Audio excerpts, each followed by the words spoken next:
նկարչունքը արդեն երկրորդ մասնագետի միջոցով։ Ինչ շատ հարցեր են տալիս, թե ինչ է Իրանից ներկայացնում թալիսմանները, մոմերը ինչ նշանակություն է, ինչ մոմեր վառեն, որպեսզի ընտանիքում խաղաղություն լինի, հանգստություն լինի, ագրեսիվ երևույթները վերանան, ավելի կայունանան, հստակեցնեն։ Ասեմ, որ թալիսմանները դրանք այն երևույթներն են, որոնք ձեզ պաշտպանում են տարբեր մոգական ուժերից, ինքներդ նույնիսկ ձեր նեգատիվ էներգետիկայից։ Այդ թալիսմանները լինում են տարբեր ձևի, այսինքն հիմնականում բնական քարերից, տարբեր երևույթների համար նախատեսված եռանկյուն, կենդանու, օրգան կարա լինի նույնիսկ, այսինքն ատամը եւ այլն, թալիսմանները լինում են տարբեր երևույթների, նպատակների, գործերի, բայց հիմնականում ամենաշատ օգտագործողը դրանք բնական քարերից պատրաստված թալիսմաններն են, որոնք կարող եք ձեռք բերել նույնիսկ Այվազյան Ֆորտունայի շրջանակներում, իսկ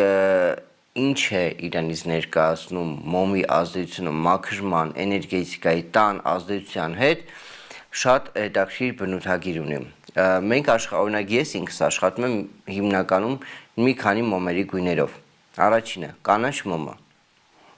Ակամայից տրամաբանորեն բերում է մեզ նրան, որ կանաչ մոմը ինքը մաքրման երևույթի համար է նախատեսված։ Կանաչ մոմը նախատեսված է ֆինանսի,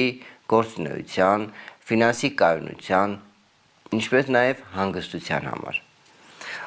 Կարմիր մոմը շատ ենք օգտագործում տարբեր միջավայրում, ըստ տրամադրությամբ սիրային երևույթների համար է, բայց ոչ։ Կարմիր մոմը օգտագործվում է հիմնականում առողջության համար։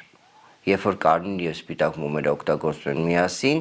այդ մոտեցակարգը հիմնականում արվում է միմիայն կարմիր մոմի միջոցով։ Իսկ ինչ է Իրանից ներկայացնում այդ սև մոմի արկայությունը, որ բոլորը խուսափում են այդ մոմից։ Ոչ, սև մոմը հիմնականում օգտագործվում է նեգատիվը մաքրելու համար։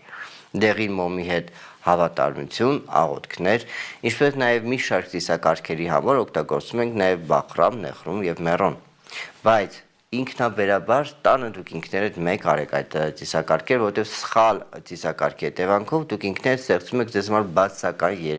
Осуждаю тех, кто до сих пор так не делает, а именно заранее не устанавливает eSIM. Просто представьте, вам не нужно ждать, когда вы зайдете в аэропорт.